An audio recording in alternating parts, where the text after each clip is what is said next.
Assalamualaikum warahmatullahi wabarakatuh. Sampurasun dulur-dulur pembelajar semuanya. Pada kesempatan kali ini kita akan sama-sama belajar bagaimana cara lapor SPT tahunan untuk UMKM ya. Ini khusus untuk dulur-dulur yang berprofesi sebagai pengusaha UMKM ya, yang menggunakan pembayaran pajak PP 23 tahun 2018 yang 0,5% per bulan. Nah, langsung saja ya caranya. Dulur-dulur masuk ke DJP online. Tampilannya seperti ini. Kemudian masukkan NPWP ya. Ya, sekali lagi ini untuk usaha UMKM ya. Kemudian kata sandi silakan dimasukkan dan satu lagi kode keamanan. Oke, jika sudah selesai kita klik login. Nah, setelah itu kita akan diarahkan ke ini ya, informasi. Nah, pastikan sebelum dulur-dulur lapor ya, dulur-dulur sudah membayar semua pajaknya yang tiap bulan 0,5% itu ya. Bagi yang belum, silahkan untuk membayar dulu, dan sebelum membayar membuat kode billing dulu. Nah, jika dulur-dulur ingin tutorial gimana cara membuat kode billing sampai membayar, ada di deskripsi ya. Baik. Nah, jika sudah membuat kode billing, sudah membayar lah lunas ya yang tahun 2021-nya, dulur-dulur siap lapor ya. Klik lapor. Nah, kemudian scroll ke bawah. Nah, kita pilih e-form ya. Diklik logonya. Kemudian nah di sini ya, sebelum kita klik buat SPT, nah dulur-dulur silahkan unduh Adobe PDF Reader serta install sampai dengan selesai ya. Sampai dengan selesai dan siap dipakai. Jika sudah, kita klik buat SPT. Nah, di sini muncul pertanyaan. Oke, apakah Anda menjalankan usaha atau pekerjaan bebas ya? Ini tinggal dijawab iya dong, karena kan usahawan ya, UMKM ya. Kita klik ya. Nah, akan muncul e-form SPT tahunan OP. Nah, kita klik. Oke. Nah, kemudian kita pilih tahun pajak yang mau kita laporkan, tahun 2021. Kemudian nah, status SPT kita pilih normal ya, karena belum ada laporan. Kalau normal sudah selesai, ada yang salah, pembetulan ke 0. Oke, jika sudah, kita klik kirim permintaan. Oke, kita tunggu. Kita tunggu sebentar. Nah, setelah kita klik kirim permintaan, formulirnya akan terdownload. Oke. Nah, ini yang akan kita isi SPT-nya. Tapi sebelum kita isi, kita klik laman e-form PDF ya. Kita siapkan amunisi laporan. Nah, di sini kita scroll ke bawah. Kita download 2 amunisi ya. Yang pertama format dan contoh pengisian, yang kedua petunjuk pengisian. Oke, ini kita download. Nah, kedua amunisi ini akan sangat berguna nanti ya. Nanti kita akan jelaskan. Oke, kita balik lagi ke yang sudah kita download ya. Ada 3, ada e-form, ada petunjuk pengisian, sama contoh CSV tadi ya. Oke, sekarang kita buka e-formnya. Kita klik kanan, kemudian open with, dan Adobe Acrobat Reader. Oke, kita buka e-formulirnya. Oke, nah setelah terbuka akan ditampilkan langsung ke 1774, yaitu isian daftar harta pada akhir tahun. Nah, ini dulur-dulur biar mudah ya, misalkan hartanya banyak, kita import data saja gitu. Nah, ada menu import data. Nah, terus datanya dari mana? Datanya dari yang kita download tadi di contoh CSV ya. Kita ekstrak terlebih dahulu. Oke. Kita ekstrak file. Kemudian akan muncul ini ya, Excel CSV ini ya. Oke, Excelnya ada 5 file yang akan kita butuhkan nanti. Nah, tadi yang pertama adalah daftar harta ya. Nah, kita buka daftar harta. Oke, kita buka. Dan inilah dia formatnya, sudah disediakan ya. Kita hanya tinggal mengedit sesuai harta yang kita miliki. Oke, kita rapikan terlebih dahulu. Oke, kemudian kode harta. Nah, timbul pertanyaan lagi. Ini kode harta tahunya dari mana? Nah, jika timbul pertanyaan seperti itu, nah, tahunya dari amunisi tadi yang kita download. Nah, kita ke menu download ya. Ada petunjuk pengisian. Nah, kita buka di sini. Oke, kita buka terlebih dahulu. Nah, di dalam sini ada macam-macam harta serta kode harta, macam-macam utang serta kode utang, dan informasi lainnya yang mungkin kita butuhkan. Deh, inilah ya kode harta. Oke, kita isi ya. Kode harta yang pertama, misalkan kita punya uang tunai ya di akhir tahun 2021 ya, kita masih punya uang tunai. Oke, kita edit ya langsung. Ini semua formatnya general ya, nggak usah diedit lagi. Termasuk yang angka ini ya, kita langsung dengan format general tulis angka ya. Oke, misalkan uang tunai kita 10 juta. Nah, kemudian yang kedua, misalkan kita juga punya tabungan ya, kodenya 012. Oke, kita tulis. Oh iya tadi ya, jangan lupa menambahkan apostrof kemudian baru angka. Nah, gitu ya. Ini yang nomor 2 juga sama, apostrof 012. Oke. Tabungan ya. Tadi misalkan kita juga punya tabungan di tahun 2021, di akhir tahun ada saldo yang kita miliki di tabungan sebesar 5 juta misalkan, keterangannya milik pribadi. Nah, keterangan ini opsional ya, misalkan di strip juga nggak masalah. Oke, lanjut ke harta yang ketiga. Kita lihat lagi kodenya. Misalkan kita punya saham ya, 032 misalkan, kita tulis apostrof 032. Ada kelewat ya, apostrof 032 saham. Oke, dan kita beli saham misalkan di tahun 2018. Nah, sebesar misal 100 juta ya, kita beli saham tujuan untuk investasi misalkan ya, jadi bukan trading.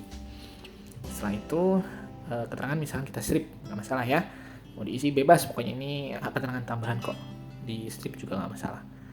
Oke, selanjutnya kita lanjut ke harta yang keempat. Misalkan kita juga punya rumah. Nah, rumah 061 ya, 061 tanah dan atau bangunan yang digunakan untuk tempat tinggal tadi ya. Nama hartanya rumah, misalkan kita beli rumah atau buat rumahnya 2015. Nah, harga rumahnya pada saat itu misalkan 200 juta. Oke, misalkan rumahnya warisan gitu ya dari orang tua misalkan. Oke, kemudian kita lanjut, misalkan kita punya sepeda motor ya, 042, kodenya kita tulis 042 sepeda motor, kemudian tahun perolehannya tahun, misalkan kita beli motor ya di tahun 2017 ya, harga perolehannya 15 juta misalkan, keterangan Honda Beat misalkan ya. Baik, oke. Nah, misalkan sudah selesai ya, kita Ctrl S untuk di save atau klik icon save, kemudian kita klik yes. Nah, oke, ini udah tersave ya. Kemudian kita close. Nah, tadi kan udah kita save, kita klik down save aja. Karena kalau ke save nanti muter aja gitu. Kita klik down save. Selesai ya untuk daftar harta. Tinggal balik lagi ke formnya. Tinggal kita import deh. Klik import. Kemudian masukkan Excel CSV tadi. Nah, masuk deh ke sini semua ya. Harta yang tadi kita input otomatis masuk ke sini ya. Nah, kalau misalkan ada kesalahan, langsung edit manual aja di sini bisa ya. Nah, gitu. Atau misalkan data yang bawaan tahun lama ada nih, tinggal nambahin kekurangannya aja gitu ya. Oke, lanjut ke daftar hutang. Nah, ini daftar hutang sama kayak tadi ya, kita bisa import sama kayak di daftar harta. Nah, tapi ini juga bisa ditambah satu persatu ya, termasuk tadi yang harta ya, tadi saya lupa jelasin, bisa tambah satu persatu juga. Diklik langsung di sininya, misalkan ya kita contoh nih yang hutang. Nah, muncul yang kode merah, kode utangnya kita pilih manual, nama pemberi pinjamannya misalkan Bank BRI, kita tulis alamatnya, unitnya atau cabangnya Ciamis misalkan, tahun peminjaman 2021, sisa pinjaman 10 juta misalkan. Nah, ini bisa di edit satu-satu juga di sini ya, termasuk yang harta tadi. Atau kita bisa import data juga. Dan jika import data, datanya sama ada di file yang tadi ya. Nah, tapi di daftar utang. Nah, ini ya, kita buka. Kemudian kita tinggal isi di sini. Sama kayak yang tadi ya. Nah, kodenya dapat dari mana? Kodenya dapat dari yang kita download tadi ya, petunjuk pengisian. Nah, di sini ya. Kita ke atas, ternyata ke bawah ya. Kita ke scroll ke bawah. Nah, ada kode utang. Nah, dari sini ya kodenya. Oke, misalkan kita punya pinjaman. Nah, ada 101 sampai 104 ya. Tergantung utang kita sebenarnya dari mana ya. Bank, dari orang lain, kartu kredit atau utang afiliasi. Oke, kita edit ya. Misalkan kita punya pinjaman nih di tahun 2021, sisa pinjaman kita masukkan di sini semua. Yang pertama, nama pemberi pinjamannya, misalkan kita punya pinjaman di Bank BRI, unit atau cabang Tasikmalaya misalkan ya. Di tahun 2021 sisa pinjaman kita sebesar 10 juta misalkan. Oke, yang kedua, misalkan kita juga punya utang ke sepupu ya. Nah, sepupu masuknya ke utang lainnya ya, 104. orang lah, bukan bank, bukan lembaga keuangan. 104. Kemudian kita tulis nama sepupu kita aja, dalam tanda kurung, misalkan diperjelas sepupu juga gak masalah ya. Kemudian alamat pemberi pinjamannya di Bandung, misalkan sisa tahun 2021 kita masih punya utang sebesar 1 juta rupiah gitu. Oke, kalau udah kita Ctrl S atau save ya. Kemudian atau di logo di sini ya, kita save, kemudian yes. Oke, ini udah tersave, kita close. Kemudian don't save aja ya, karena tadi yang pertama udah kita save. Oke, data sudah siap kita import. Balik lagi ke eForm, klik import data, daftar utang. Sip, langsung muncul ya secara otomatis. Nah, kalau mau tambah manual juga bisa ya, klik tambah satu-satu. Oke, terakhir di halaman 4 ini ya, lampiran 4, nama anggota keluarga. Nah, ini tidak diimport ya, ini harus diimport satu-satu. Kita klik tambah. Yang pertama masukkan nama anggota keluarga ya, istri. Yang pertama istri kalau sudah menikah. Oke, masukkan nama istri, kemudian nik. Oke, kemudian hubungan istri ya. Nah, misalkan dulu belum menikah ya dikosongin aja ini ya, pekerjaan istri, dan seterusnya ya. Kalau ada anak, terus di bawahnya tambah sampai selesai, misalkan punya anak ya. Oke, lanjut ke nama anak pertama, kemudian niknya juga. Oke, kemudian hubungannya anak ya sama pekerjaan anak. Oke, kalau misalkan belum nikah dikosongin ya, nggak perlu diklik tambah. Oke, kita tulis sampai selesai. Sip, jika sudah selesai kita scroll ke atas, periksa lagi ya, takut ada yang salah. Kalau sudah oke, kita klik selanjutnya di lampiran ketiga. Oke, ini lampiran ketiga ya, ada penghasilan yang dikenakan final bagian A. Nah, ini ada banyak macam. Yang nomor 1 sampai dengan 15 itu tergantung kondisi ya. Kalau ada aja, misalkan kalau misalkan gak ada, hanya di UMKM, langsung ke nomor 16 ya. Ke nomor 16 kita centang PP 23-nya, nanti akan muncul yang kotak kuning ini. Nah, ini otomatis termuncul setelah kita klik yang PP 46 atau 23 ini ya. Nah, datanya nanti akan pindah ke nomor 16 secara otomatis. Oke, kita klik PP 46-nya. Oh ya, di bawah ya, kelewat ini penghasilan yang tidak termasuk objek pajak. Kalau ada juga ya, punya warisan misalkan, atau ada hibah misalkan gitu ya, atau ada beasiswa atau penghasilan lain ya yang tidak termasuk objek pajak. Kalau ada, kalau nggak ada kita kosongin.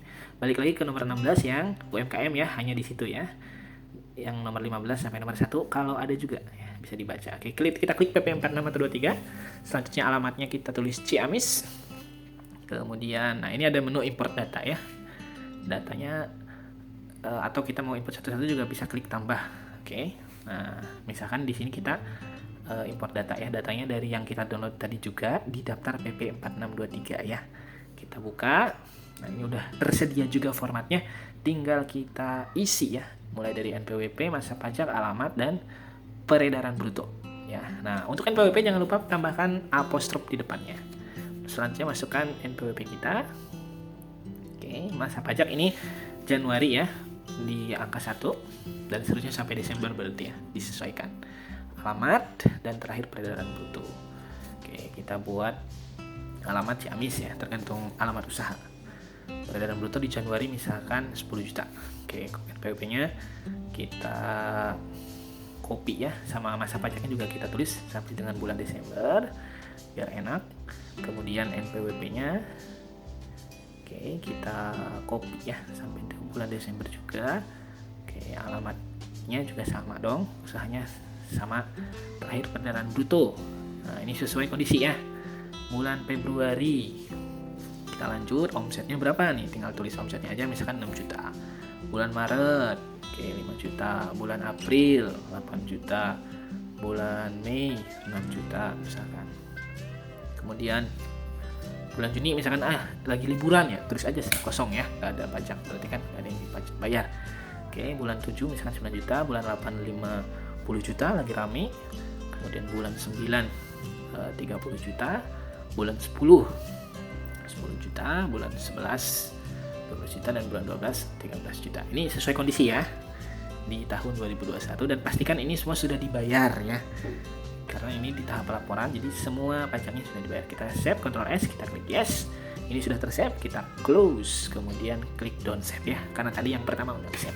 Oke, ini udah siap kita import. Balik lagi ke formnya, kita klik import data, kemudian kita pilih daftar PP46 dan ya otomatis. Loh, kok cuma 2? Tenang, jangan khawatir ya, ini halaman kedua. Nah, kita klik preview buat melihat di halaman pertama ya. Di halaman belum keklik ya, kita klik preview. Nah, ini Januari sampai Oktober di halaman pertama, November Desember di halaman kedua. Oke, udah semua masuk ya, udah masuk ke sini gitu ya. Kalau mau diedit ini bisa diedit manual di sini ya. Gitu. Oke, kita klik ya, pindahkan nilai ke lampiran 3. Kemudian kita klik sebelumnya ya buat ngecek lampiran 3-nya muncul nggak tuh nilainya. Di nomor 16 ya muncul ya, ada omsetnya dan pajak yang dibayar. Oke, kita balik lagi ke PP46, tadi udah selesai ya, ke bawah. Oke, kemudian kita klik selanjutnya ke lampiran 1772. Nah, ini daftar kalau kerja ya, kalau hanya usaha nggak usah diisi. Ini kalau di samping usaha ada kerja juga, misalkan tinggal ditambah ya. Terakhir kita klik selanjutnya lagi ke lampiran 1. Nah, ini tidak diaudit, dicentang. Kemudian bawah kita kosongkan ya, karena UM kita yang e-form di sini kita memakai pencatatan yang pajaknya dibayar PPh final 0,5% ya. Jadi dikosongin. Lanjut. Ini kalau ada juga ya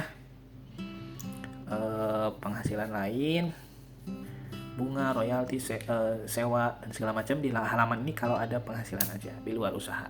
Kalau nggak ada dikosongin. Lanjut ke induk ya. Selanjutnya masukkan nomor telepon, kemudian kepala keluarga ya, kita centang yang kalau kepala keluarga. Oke, selanjutnya ke PTKP ya. Nah, ini disesuaikan dengan kondisi kita. TK belum nikah, kalau K sudah menikah ya atau kawin, kemudian anaknya berapa. Misalkan belum punya anak berarti 0. Misalkan kalau TK tidak kawin dan belum punya tanggungan TK 0. Kalau sudah menikah K dan misalkan belum punya tanggungan K 0 ya. Ini tergantung situasi, disesuaikan aja gitu. Oke, ke bawah lagi. Nah, ini tanggal, diisi tanggal hari ini. Oke, jika sudah oke, lanjut ke atas lagi, kita klik submit. Nah, ini sudah siap diisi ya. Kemudian lampiran ini wajib diisi ya. Nah, terus data lampiran ini dari mana? Nah, kita edit aja dari daftar PP46 tadi ya, karena kan lampiran pendapatan bruto nih. Nah, karena lampiran ini PDF, nah, kita beresin ya semuanya biar PDF-nya rapi gitu. Oke, NPWP, masa pajak, alamat pendapatan bruto samain aja ya. Kita tambahin satu kolom PPh final yang dipotongnya gitu ya, biar lebih lengkap gitu. Jadi lampiran ini yang penting melampirkan peredaran bruto ya, seperti itu. Oke, tambahin PPh final yang 0,5% yang dibayar ya. Oke, sama dengan 0,5% dikali bruto, peredaran bruto. Kita tarik ke bawah, sip. Misalkan ini karena lampiran ya, kita kasih jarak ya biar kelihatan nih. Kemudian kita kasih border ya, kasih tabel, sip. Kemudian kita rapikan. Oke, ini bebas ya yang untuk yang PDF. Yang penting nanti di save nya sebagai PDF ya untuk di download. Oke, kita save file, kemudian save as PDF, kemudian kita save as PDF. Oke, kemudian kita save dan ya file PDF-nya sudah tersave. Ini yang kita upload ya di e-form. Nah, kita unggah lampiran, kemudian kita pilih tadi ya daftar PP46 yang PDF, sip.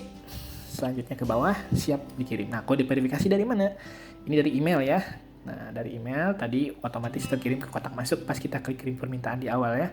Kita buka email, nah di kotak masuk akan muncul kode verifikasi seperti ini. Kita copy, kemudian kita kode yang ini ya, kodenya saja tanpa spasi, kita kopikan ke kotak di PDF tadi. Oke, kita pastekan ke sini, kemudian tinggal klik submit dan nanti akan ada notifikasi berhasil. Satu lagi, di kotak masuk juga akan ada bukti penerimaan elektronik ya, seperti ini. Nama kita, NPWP tahun pajak 2021, kemudian jenis SPT-nya 1770 nanti akan muncul ya. dan status SPT-nya nihil gitu ya, karena kan final. Jadi misalkan penghasilannya di UMKM aja nggak mungkin kurang bayar. Itu ya, pastikan sampai ada bukti penerimaan elektronik ya di kotak masuk seperti ini, yang menandakan kalau dulur-dulur sudah laporan. Terima kasih, semoga bermanfaat. Mohon maaf bila banyak kesalahan. Assalamualaikum warahmatullahi wabarakatuh.